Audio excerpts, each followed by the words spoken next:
আমাদের home seat হচ্ছে শ্রীরামপুর, সুতরাং এখানে তো আমাদের একটা আলাদা নজর থাকবে।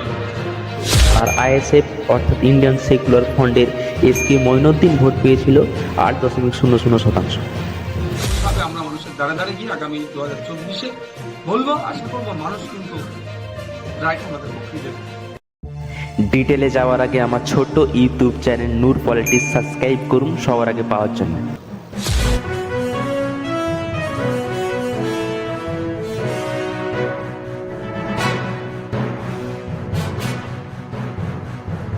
দু হাজার 2024 শ্রীরামপুর লোকসভা নির্বাচনে আইএসএফ প্রার্থী দেওয়ার কথা আগেই জানিয়ে দিয়েছে নওশাদ সিদ্দিকী। আজকের প্রতিবেদন শুরু করার আগে নওশাদ সিদ্দিকী কি বলছে দেখুন। এই জয় আমাদেরকে শ্রীরামপুর তথা জাঙ্গিপাড়াকে বুঝিয়ে দিচ্ছে যে না না, ব্যাপারটা হচ্ছে দেখুন, আমরা তো আগামী 2024-এ লোকসভাকে আমরা পাখির চোখ করেছি।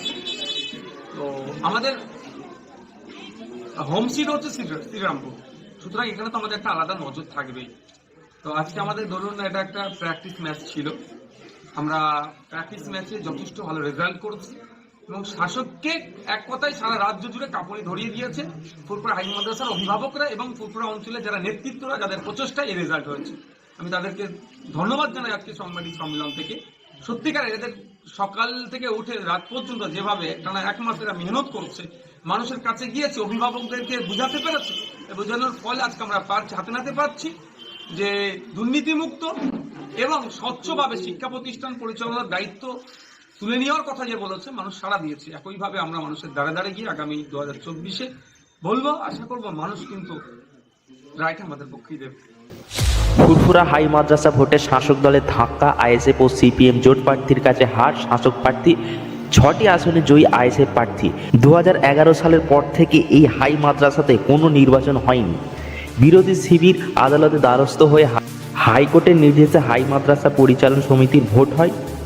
এই নির্বাচনের জয়ের পর নওশাদ সিদ্দিকী ফুরফুরা শরীফে প্রেস কনফারেন্স করে জানিয়ে দিয়েছেন, শ্রীরামপুর লোকসভা হলো আমাদের হোম সিট, এখানে তো আলাদা নজর থাকবেই।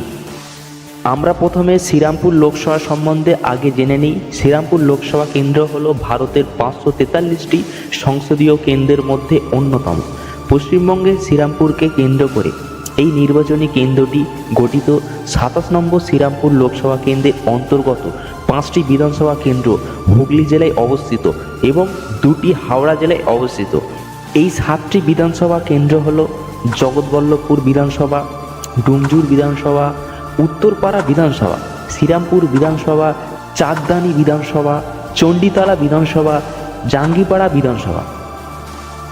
এই 7টি বিধানসভার মধ্যে আইএসএফ 2টি আসনে প্রার্থী দিয়েছিল। সেই 2টি আসন হলো জগৎবল্লভপুর বিধানসভা কেন্দ্র ও জাঙ্গিপুর বিধানসভা কেন্দ্র। আর 5টি আসনে আইএসএফ সমর্থন করেছিল। তার কারণ 2021-এ বাম ও কংগ্রেস আইএসএফ সংযুক্ত মোর্চা ফ্রন্ট করে লড়াই করেছিল। আমরা শ্রীরামপুর লোকসভার অন্তর্গত বিধানসভা কেন্দ্রে 2021-এ নির্বাচনে কে কত শতাংশ ভোট পেয়েছিল এই ভিডিওর মাধ্যমে দেখে নিই। প্রথম, জগৎবল্লভপুর বিধানসভা। এই বিধানসভায়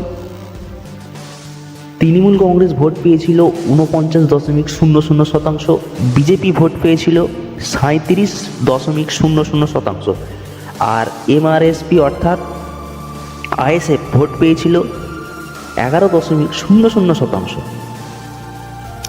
দ্বিতীয়, ডোমজুর বিধানসভা। এই বিধানসভায় তৃণমূল কংগ্রেস ভোট পেয়েছিল 52%, বিজেপি ভোট পেয়েছিল 35.01% ও সিপিআইএম ভোট পেয়েছিল 9.07%। 3 নম্বর, উত্তরপাড়া বিধানসভা। এই বিধানসভায় এআইটিসি অর্থাৎ all India Trinamool Congress vote পেয়েছিল 46.96%, বিজেপি ভোট পেয়েছিল 28.96%, সিপিএম ভোট পেয়েছিল 21.37%। 4 নম্বর, শ্রীরামপুর বিধানসভা। এই বিধানসভায় তৃণমূল কংগ্রেস ভোট পেয়েছিল 49.46%, বিজেপি ভোট পেয়েছিল 37.00%, আইএনসি অর্থাৎ জাতীয় কংগ্রেস ভোট পেয়েছিল 10.32%। 5 নম্বর, চাঁদদানি বিধানসভা। এই বিধানসভায় তৃণমূল কংগ্রেস ভোট পেয়েছিল 50.2%, বিজেপি ভোট পেয়েছিল 35.25%, আইএনসি অর্থাৎ জাতীয় কংগ্রেস ভোট পেয়েছিল 11.57%।